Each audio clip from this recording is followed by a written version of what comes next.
गर्व की बात है ये आपके लिए? ये तो मेरा घर है और अलमनाई दिवस तो मेरी फैमिली से मुझे मिलने का एक मौका है। चूँकि पॉलिटिक्स में आने के बाद बहुत ज़्यादा व्यस्त हो गया हूँ, तो एक ऐसा मौका है जहाँ कि सबको एक बार में मिल सकता हूँ, इसलिए मैं आया हूँ। मैं बहुत खुश हूँ अपने कैंपस में, अपने घर में आकर के, और सबसे मिल रहा हूँ, सबके आइडियाज़ ले रहा हूँ, है ना। बहुत सारे सजेशंस आए हैं, तो और जब गवर्नमेंट वापस आऊँगा तो इन सबको मैं इन सबके आइडियाज़ को यूज़ में लाऊँगा, है ना। तो ये बहुत ज़रूरी है, चूँकि IITians ने तो दुनिया में लैंडमार्क कीर्तिमान स्थापित किए हैं, तो हमें तो सहायता करेंगे। सर काफ़ी कंट्रोवर्शियल भी हो गया है क्योंकि आईआईटी के जो डायरेक्टर हैं और उन्होंने कंफर्म कर दिया कि उन्होंने रेजिग्नेशन अपना दे दिया है। जिन दो मुद्दों पे दिया है उसमें से एक सचिन तेंदुलकर का था। सचिन तेंदुलकर ने सुबह एक ट्वीट किया, उन्होंने कहा कि उन्होंने किसी भी तरह की ज़मीन की डिमांड की नहीं है आईआईटी दिल्ली से। देखिए, कारण क्या है कि जो कुछ भी हुआ है बहुत दुखद है और बहुत पेनफुल है, और जिस तरह का इंटरफेरेंस आईआईटी सिस्टम में यूपीए से ही स्टार्ट हो गया था। अगर आप यूपीए को देखो, यूपीए ने अननेसेसरीली इतने आईआईटीज बना दिए जहां रिसोर्सेज नहीं, एक आईआईटी को रिसोर्सेज नहीं मिल रहे, कहां से इतने आईआईटीज बनाओगे। हमने बार बार उस वक्त भी कहा था, एज एन अलमनाई एसोसिएशन ने इसको अपोज किया था। और आज भी ये जो सेफरानाइजेशन स्टार्ट हो गया हर जगह, इनका जो इंटरफेरेंस स्टार्ट हो गया, आईआईटी ऑटोनोमस बॉडी है, इसको छोड़ दीजिए। अगर इसको आप हेल्प नहीं कर सकते हैं तो इसको खराब भी मत करिए। भाई, आपको क्रिकेट के लिए स्टेडियम बनाना है या एकेडमी बनानी है, आप बाहर करिए ना भाई। आप एक बेंचमार्क स्थापित करिए कि MIT कैसे बनता है, दुनिया की श्रेष्ठतम इंस्टीट्यूशन कैसे बनते हैं, उसके बेंचमार्क स्थापित करें और उसमें सहयोग करें। अब स्वामी जी ने, जो सुब्रमण्यम स्वामी जी है, उनका क्या रहा है, कितना लाख बनता है, वो तो ही has been a political person. The same Swami ji का जो पिछला हिसाब किताब है, जिन्होंने वाजपेयी जी को बोला कि एक नंबर का वोमनाइजर है, ये क्या क्या नहीं है, आज वो कह रहे हैं कि बीजेपी बहुत बड़ी पार्टी हो गई। तो ये तो बीजेपी का जो दोगलापन है, जो दोगला चरित्र है, वो सबको दिख रहा है।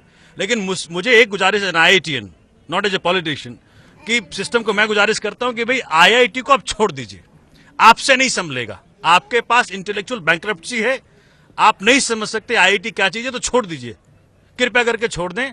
हमारे डायरेक्टर साहब को छोड़ दीजिए, वो अगर इतना पेनफुल महसूस कर रहे हैं तो ये बहुत पीड़ा का विषय पूरे देश के लिए है।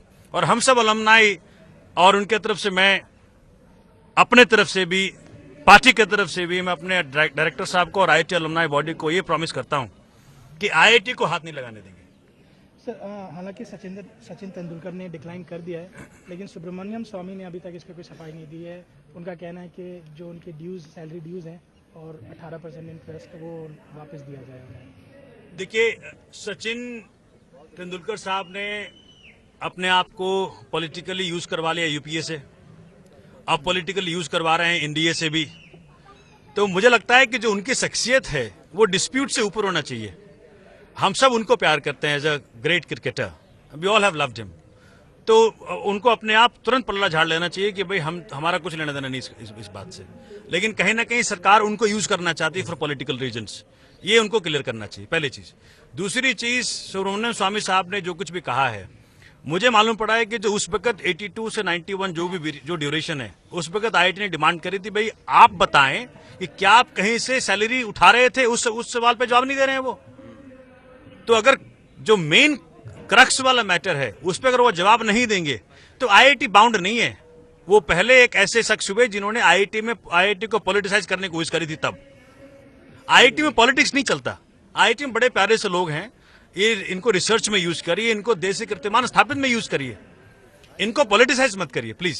सर हालांकि जिस राष्ट्रीय अखबार ने ये खबर निकाली है, उसने अपना ये जो खबर है उसे विड्रॉ कर लिया है, लेकिन नई खबर ये आ रही है कि शायद वो आप पार्टी ज्वाइन कर सकते हैं। कौन डायरेक्टर? नहीं, देखिए, ये तो पता नहीं, ये तो सरासर र्यूमर है। डायरेक्टर साहब को मैं जानता हूं, चूंकि मैं प्रेसिडेंट था तब सबसे डायरेक्टर हैं वो, और बहुत ही नेक दिल इंसान है और बहुत हार्ट ओरिएंटेड है, माइंड ओरिएंटेड नहीं है वो। तो उनको ऐसी बात कह करके दुख मत पहुंचाइए, है ना। और दूसरी बात की, मैं फिर से ये गुजारिश करना चाहता हूं सिस्टम को। अब देखिए ना भाई, HRD मिनिस्टर हैं, अब जो HRD मिनिस्टर को IIT IIMs संभालना है, उनके पास शैक्षणिक योग्यता भी तो होनी चाहिए। कैसे समझ पाएंगे इसकी जो ब्यूटी है, जो इसकी ब्यूटी IIT की, उसको अप्रिशिएट करने के लिए ऐसे आदमी को लेके आए जो कि इसकी इंपॉर्टेंस को समझ पाए कि आज की इतनी विकसित हुई दुनिया में क्या जरूरत है भारत को, किस तरह से आप टेक्नोलॉजिकल एडवांसमेंट की तरफ ले जाएंगे, तो थोड़ी समझ में आनी चाहिए। एक योग्य आदमी को बनाए, मैं बड़ी इज्जत करता हूं, महिला हैं वो, लेकिन मैं कहता हूं कि वो आईआईटी और आईएम्स को संभालने के लिए कुछ बेटर टैलेंट होना चाहिए। Thank you sir.